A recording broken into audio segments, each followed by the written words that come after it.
Welcome back, folks. It's the beginning of April, sorry. Wish it was the beginning of May. No, it's the beginning of April and we've had a week of fairly decent weather. No rain, flurries of snow, but nothing really to speak of. So I've started to tidy up. As you can see, coming through the entrance there, that I've pulled down a lot of the old grass and rubbish and stuff. So we've made a start on the legume area. This bed's not bad, but needs a bit of weeding doing towards the back.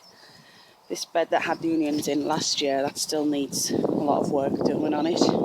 As you can see, I've made a start. This bed here is going to have our early peas in. So that's all been dug over, and there's been chicken manure and compost put in. That was very wet. And this bed here is going to be for our first broad beans. Again, chicken manure and compost and whatnot added to that. And this bed needs a bit of work doing to it. Moving into the brassica area,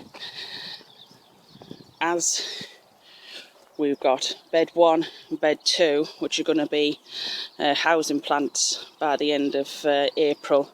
I've done those 2 first, but bed 3 and bed 4 as on the plan were going to be empty up until about middle of May, so I'll work on them next. And I've changed this on the plan. This was going to be the pumpkin area, but as they don't need to go out until May time, and what was going to be the potato area still needing a lot of work doing to it, I've swapped those 2 areas over, which won't make a great deal of difference with the crop rotation plan, because potatoes were over there last year. There was nothing in there that last year. This year last year this had brassicas in, so putting potatoes following the brassicas is okay. So we've got 1 bed ready with lots of chicken manure added that Buddy's eating. I'm working on this 2nd bed and I've cleared all the weeds and now I'm starting to dig over. I've done the 3rd bed just over there.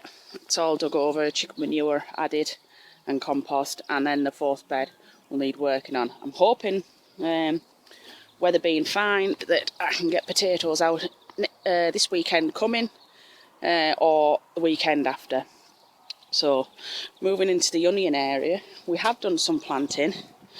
This bed here has all been tilled, raked over with a hand cultivator, and it's got my white onions in. This bed has got shallots in. I've got white shallots in, and just over there where that little marker is, that's red shallots. So I haven't seen red shallots before, so I thought I'd give them a go. This bed is full of garlic. We've got 3 different varieties and 3 cloves of elegant garlic, but we've got just a basic variety, didn't tell it what it was, from Wilco's. And then I've got another variety here, I've hidden the name, and another variety on that just over there. So that's 3 different types of variety and 3 cloves of elegant garlic. And this bed has all been worked on, but it's empty at the moment. I've still got red onions and a few white onions to plant, so I might put them in there. And then we've got this bed and 2 new beds to make, and I thought I would do the leeks in there. We've got early, middle and possibly late leeks. That's my plan. So that's the onion area. Right, moving into plot 2.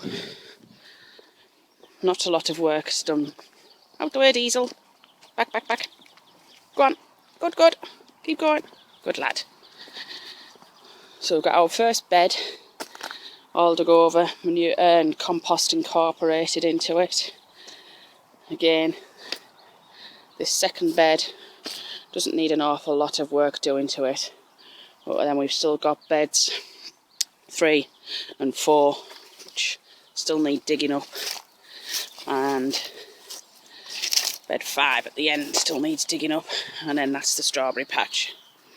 So here's my little gooseberry bush.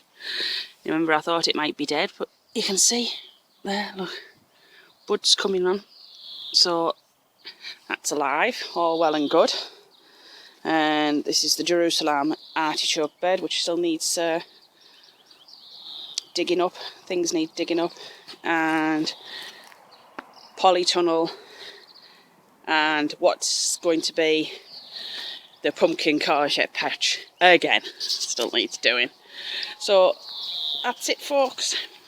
That's the plot as it stands today. We're a bit late. I know I usually do one towards the end of the month, but at the end of March didn't really have an awful lot difference to show you, but it's what a week of decent weather does for you. We'll be able to get a few things out, and it's just starting to look a little bit more manageable. So I'll sign off now. Don't want to bore you too much with not a lot to show. And thanks for all your subscribes and your comments and everything else. It's great to know that people are out there actually watching these things. And a special thanks to Ian. There you are, Ian. That's the legume area. See you later, folks.